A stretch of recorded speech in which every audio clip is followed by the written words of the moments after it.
Hi everybody, welcome back to my channel. Today I'm going to be talking about my birth story.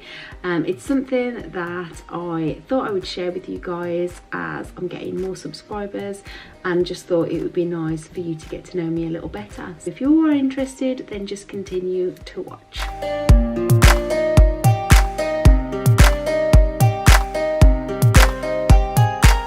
Hi everybody, if you're new here, welcome. My name is Juliette. I am a mum of 2 boys and this is actually a collaboration with the beautiful Becca. I've actually met Becca through social media and she's actually at a very similar stage in her YouTube career as me. She does a monthly Primark come shop with me. She does vlogs and hauls and she's got a really great channel. It's very similar to mine, so if you wanted to pop across, I'll leave a link to her channel below. We both decided that we were going to share our birth stories as they are different. I think you get to know somebody because birth is such a big part of your life. Not only that, if you are pregnant or if you are looking to have children, it really puts your mind at rest by listening to these stories.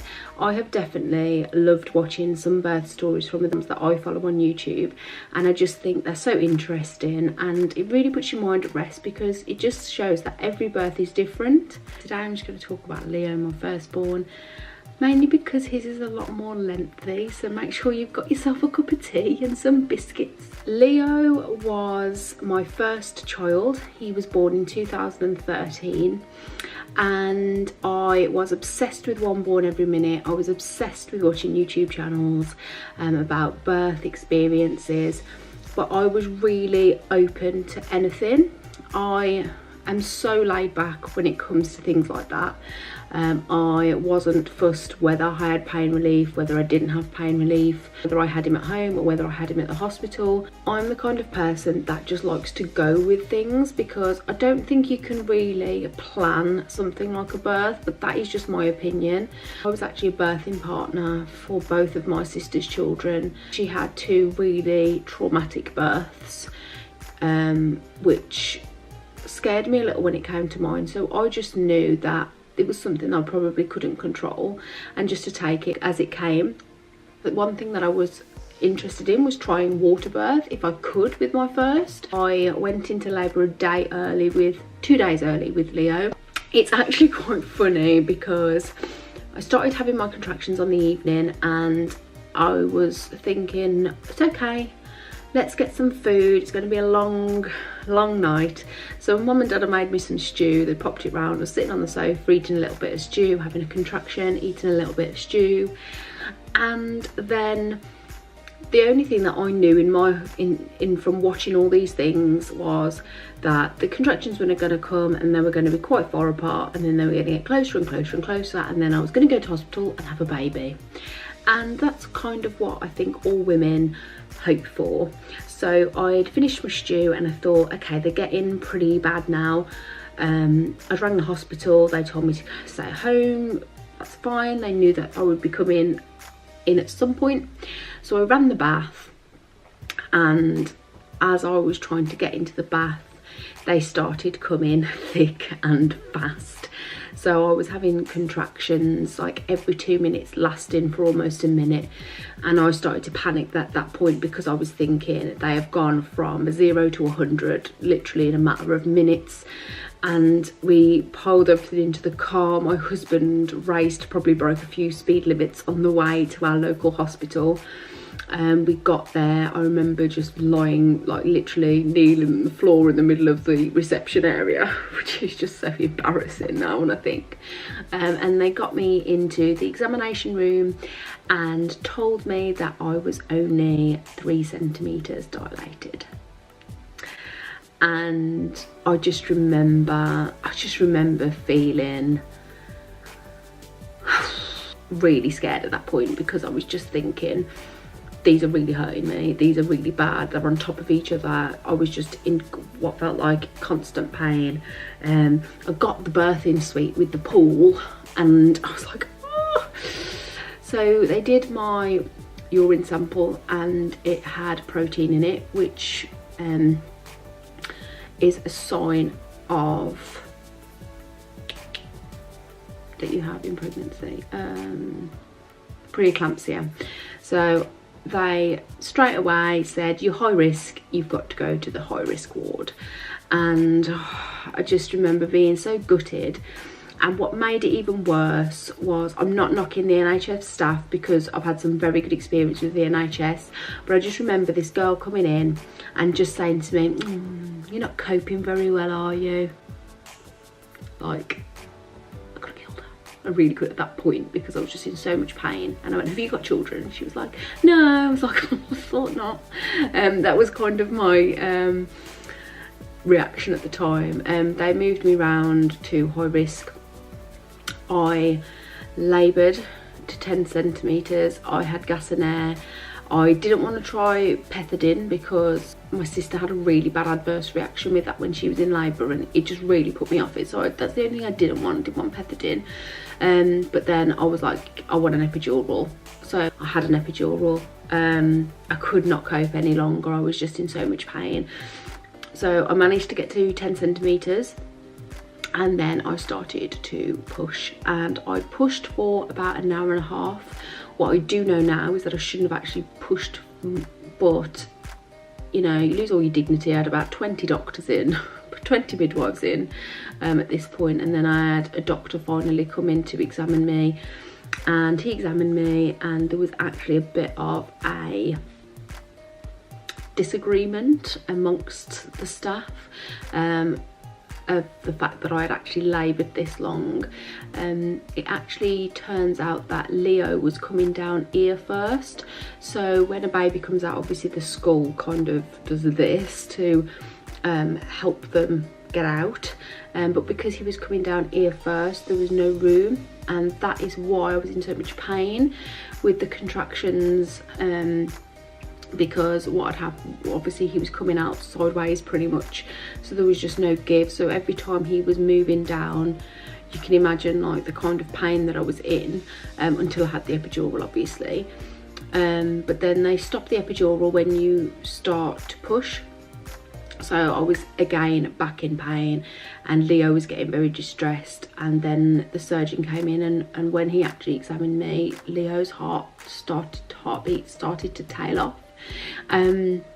Which was really scary, because at this point obviously all you're thinking about, oh my god, is my baby okay, is my baby okay? So they whisked me in for an emergency C-section, and he was born at 10:05, and he was perfect. He did have bleeding on the brain. I say bleeding on the brain, it's not actually like on the brain, that sounds worse than it is. Cephalic hematoma is what it's called, so it's kind of like bleeding in between your scalp and your skull because of the pressure that he'd had from coming out. So he did have that. He was a bit jaundiced, and he was a bit lethargic from obviously the birth itself, but other than that he was a perfectly healthy boy. And I actually recovered from the C-section quite well. I found out I was allergic to cocodamol, which was not great, so they had to take me off cocodamol. And then the only issue I had after was I actually went 24 hours without any pain relief, because the nurses had forgot about me, because I was only allowed tramadol at the time. They didn't actually do liquid like Oromorph at that point, so there was only tramadol. And tramadol, I know now, is quite a addictive painkiller or something. Also, it was locked in the pharmacy and they had a lot of trouble getting it, and I was in a lot of pain for like the first 24 to 48 hours after having him, because I was actually in hospital for 5 days after the birth, and for the first day and a half I didn't actually have anything painkiller wise. No, say a day and a half, I think it was about a day, and I was in a lot of pain in the hospital. But as soon as I got home, it was fine. I mean, it was like 5 days later. I was moving around fine. The scar healed really well.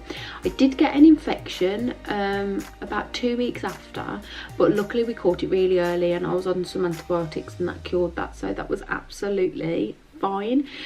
But with Leo's, a lot went on in the theatre that I won't go into, because I don't want to really put people off the whole C-section side of things. Basically, I had an adverse effect or reaction to one of the drugs that he'd given me, and it didn't knock me out, but I was really quite poorly on the table. I didn't really know where I was. I was really in and out of it. Obviously Leo was in trouble and Matt was there, and he really saw the worst of everything. And so when we were discussing what to do with Lucas, I think it was quite clear that Matt didn't want to go through it, and I was happy with that because I actually recovered really well from my C-section, and I didn't want to put Matt through any unnecessary stress or anxiety with a second, because I think it's a lot to see your partner go through. Definitely knew something was wrong with Leo, and I think the most annoying thing about that birth was nobody listened to me, because I kept saying something is not right, something doesn't feel right, I am in a lot of pain, and in all honesty I don't feel that I've got a low pain threshold. Like, I've had a lot of illnesses through my life. I had multiple operations on my feet as a child. I'd had 2 breast surgeries. I've had my appendix out. I've had a tonsillectomy. I've had a lot of things where, you know, I've had a lot of surgery that's been very painful afterwards, and I know everything's a different kind of pain, but I could honestly say that with Lucas's labour, I wasn't really in major pain. Yes, it was painful, I'm not gonna lie, but it was manageable. One thing that I will say to take from this is really listen to your gut, listen to your instincts. You know what's going on and you know what's right, and as it turned out I did, and I probably could have saved a lot of trauma if, you know, somebody would have listened to me. Second thing that I will say is just roll with it, because definitely, obviously, could have been a hell of a lot worse, but it was bad, and it didn't put me off having another. It didn't at all. It's just that the next time round I kind of said I want to be in control of having a C-section. Didn't quite go to plan that way with the second one, but what I will say is just go with it. I think you're always going to be worried about birth. I think as it gets closer and gets closer, you're worried about it, but one thing that I always think is it's going to end. It's going to end, and at the end of it you're going to have a beautiful baby, so just roll with it. I really hope you enjoyed listening to my birth story. I know it's something a bit different, but like I say, this is a collaboration with the beautiful Becca. Go and listen to her birth story. Head over to her channel and she is going to be talking about hers as well. I can't wait to see hers and just see what the difference was between the two. So I hope I haven't put anybody off. Please don't be put off. I just thought it was nice you could get to know me a little more. Us mums, we've got this. If you did like the video though, don't forget to give it a thumbs up and subscribe, and let me know in the comments, like, how did your births go? What did you do? Did you have a natural birth? Did you have a C-section, emergency C-section? Let me know, I'd love to know. Until next time, take care, bye.